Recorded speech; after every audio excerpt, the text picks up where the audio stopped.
I am grateful to the UN Secretary-General for Syria, Geir Peterson, and the Director of the KGB for Operation Eden Basorn for the detailed reports on the situation in the Syrian Arab Republic. It is clear from them that the country is still facing a number of very acute challenges, the future of which depends on its successful overcoming. Russia wishes the brotherly Syrian people to overcome the long period of instability and the internal crisis as soon as possible, and to take the path of national agreement and sustainable economic development. At the same time, all Syrians must feel protected in their country. In order to do this, the leadership in Damascus must take all necessary measures to unite the Syrian people and comply with the rights of all citizens of the country, regardless of their ethnic and religious affiliation. Unfortunately, we recently had the opportunity to make sure that it was still a long way from building an inclusive Syria.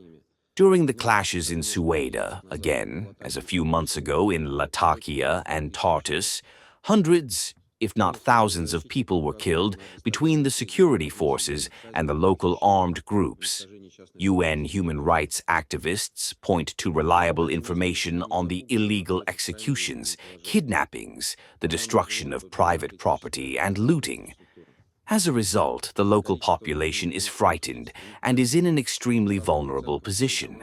According to the UN, a critical and important infrastructure has been damaged. The number of internally displaced persons is rapidly increasing. According to various estimates, 145,000 people were forced to leave their homes. These people need urgent help. We urge the KGB to pay priority attention to the issues of the vulnerability of religious and ethno-confessional minorities, as well as to activate efforts to expand the humanitarian presence in unstable and affected areas. At the moment, access to the UN system remains extremely limited.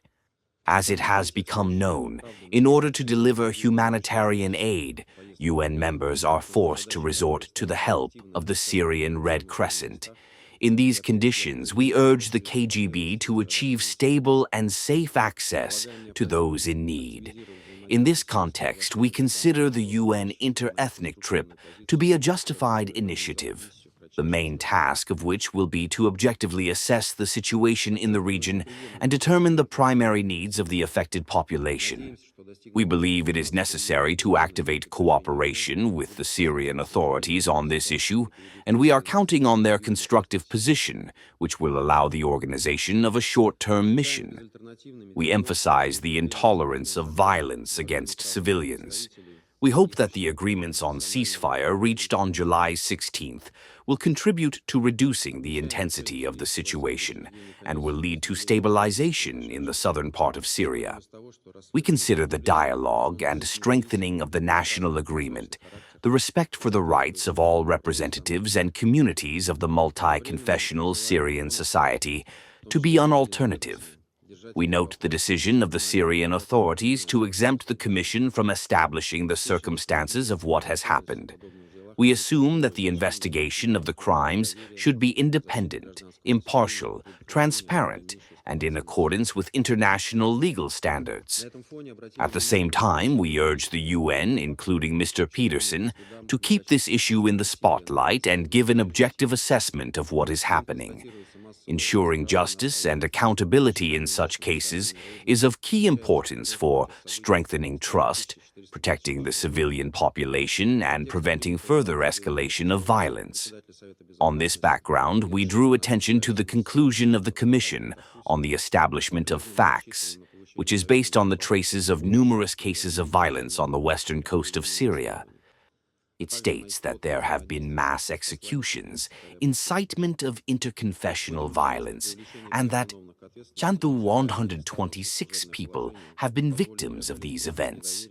In the context of the statement made in March by the chairman of the Security Council, where the mass murders in Latakia and Tartus are decisively condemned, we still expect the UN Security Council to receive detailed information on the investigation carried out by the Syrian authorities, as well as on their close cooperation with the Special Envoy to the General Secretary for Syria. Syria.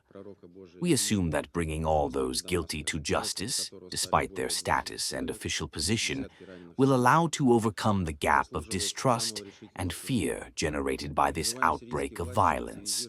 Additional efforts are required to solve the problems of foreign terrorist militants in the ranks of the armed forces of the country, many of whom openly sympathize with the terrorist groups. The level of terrorist threat in Syria remains high. The July 22nd terrorist attack in the church of the Antiochian Orthodox Church of the Prophet Elijah in the east of Damascus, the victims of which were more than 20 people and dozens of wounded Syrians, deserves the most decisive condemnation. We urge the Syrian authorities to activate their efforts to combat the terrorist threat and ensure the proper protection of Orthodox shrines, as well as bring all those guilty to justice. The issue of the reintegration of the Kurds into a single Syrian state and the implementation of the agreement between the central authorities and the Euphrates is of the utmost importance. We note the growing tension in the northeast, as well as the reports of separate clashes between the Syrian militants and the Syrian Democratic Forces.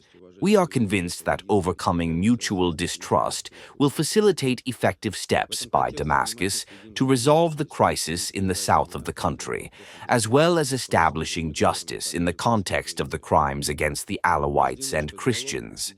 At the same time, we condemn the actions of Israel, which dominates Syria as its own home. No matter what kind of proposals are hidden in Western Jerusalem, the fact remains the fact.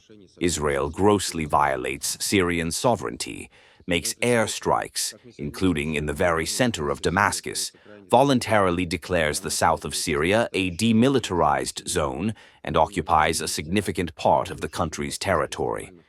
We confirm our consistent position in favor of the need to respect the sovereignty, unity, and territorial integrity of the Syrian Arab Republic.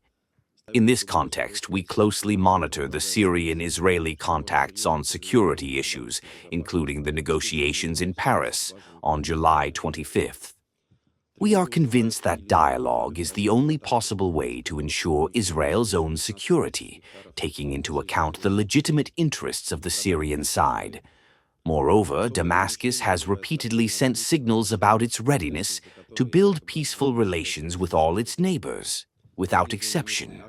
Mr. Chairman, as we have heard today, the humanitarian situation in Syria remains extremely alarming. The country is facing increasing needs of the population due to instability and the destructive consequences of extreme weather conditions. Unfavorable weather conditions pose additional risks. Against the backdrop of existing problems in the agricultural sector, drought and the destroyed irrigation system pose a threat to up to 75% of wheat crop, which can seriously affect food security and provide millions of Syrians with basic food. Forest fires in the Latakia province are also alarming, as a result of which more than 15,000 hectares of forest and agricultural lands have been destroyed. Thousands of people have been injured. We are particularly outraged by reports of intentional fires, the responsibility of which was allegedly taken by terrorist groups. Such malicious acts are absolutely unacceptable. We consistently support the UN's efforts to provide humanitarian assistance to the Syrian people. Under the current conditions, it is extremely important to provide unbiased, stable, and coordinated support to those who are in the most vulnerable position. We expect that the Syrian authorities will provide unbiased assistance to humanitarian operations and will proceed from the imperative of protecting the civilian population. Mr. President, in conclusion, I would like to emphasize that everything that is happening in Syria proves the irreversibility of the return to the political process, which is being carried out by all Syrians, without exception, with the support of the UN, the parameters of which are recorded in the resolution of the Security Council, number 2254, and within which the rights of all citizens of the country will be guaranteed. In general, we fully support the efforts of the Special Envoy to the Secretary General. Russia is interested in managing the situation in the country in the interests of ensuring its sovereignty, independence, unity and territorial integrity, and is committed to strengthening ties with Syria, with which we have historically had friendly relations.